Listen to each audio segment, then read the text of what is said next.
So I want to talk about how. Okay, so I want to talk about jet spaces. I want to give an example, but I'll just take jet spaces and singularities. So this is kind of a basic introduction here. So so recall if I'm just going to look at these first jet spaces of a scheme here, where I take A, and so this is a new variety. This is a ring, and this thing is going to be isomorphic to the dual numbers of A. Here, the dual numbers of A are just this ring where we adjoin an infinitesimal, like so. So this is just the tangent space, and this is the most basic form of a jet space. So this is just the tangent space. And as we know, the tangent space is able to detect singularities. So if we look at something with a singular point here, the tangent space above that point, the dimension jumps. So the tangent spaces above singularities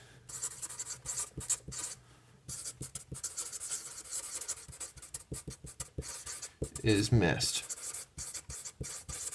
Okay, so we have this, whatever. Let me say something else that, so let me talk about the tangent bundle. So like if we can take higher dimensional tangent spaces, again, remember that the higher dimensional tangent spaces are like our tangent spaces.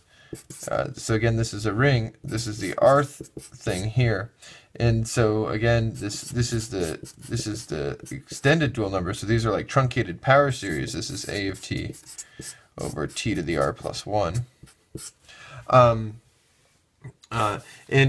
this thing is a scheme. This is the rth jet space, and it turns out that when x is smooth, this will imply that the dimension of Jr of x is going to be equal to, well, the dimension r plus 1 times the dimension of x. Okay, there's this kind of fact here. Okay, so like, for example, if r was equal to 1, then we expect the tangent bundle has, well, r plus 1, which is 2 times the dimension of x. So it's twice the dimension. Okay, so that's the idea.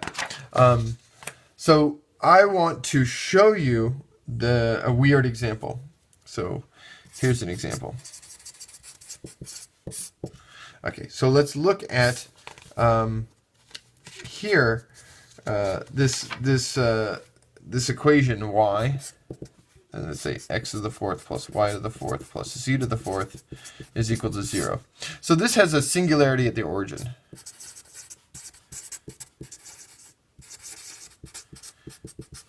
At the origin. Okay. And so let's look at what the coordinates look like at the origin. So okay, so let's just write out what this is. So let's look at, so again, so the third jet space. Let's see, are we going to do the third jet space? Yeah, let's do the third jet space of y.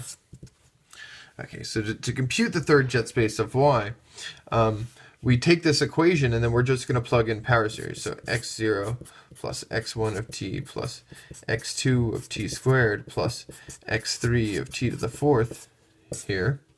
The fourth plus, and then we do this again, x0 plus, or y0 plus y1 of t plus y2 of t squared plus, oh sorry, this is cubed there, this is to the fourth here, plus y3 of t cubed to the fourth plus z0 plus z1t plus z2t squared plus z3 of t cubed to the fourth, and this is all equal to 0. And then this equation is defined modulo t to the fourth. So since we're doing 3, it's t to the 3 plus 1, as we did before. Again, so here dr is t to the r plus 1.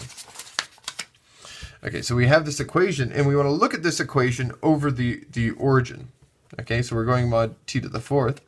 So when we go over the origin here, so what do? So we're looking at this, so there's this natural map from the jet space. Let me just say this. So there's this natural map from the third jet space of y to y. And this thing here has this point 0, 0, 0. And here, so these correspond to this is maybe the x0, y0, and z0 coordinates in this equation here. Okay, we can kill them off. So what this does is it kills off these equations. So this is 0, this is 0, and this is 0. And you can see that now there's an extra t lying around here. Okay, so these equations just become, well, t to the 4th. So we can bring out, let me just say this in words. So here, t can come out, right? And so actually anything here, any solution, or any choices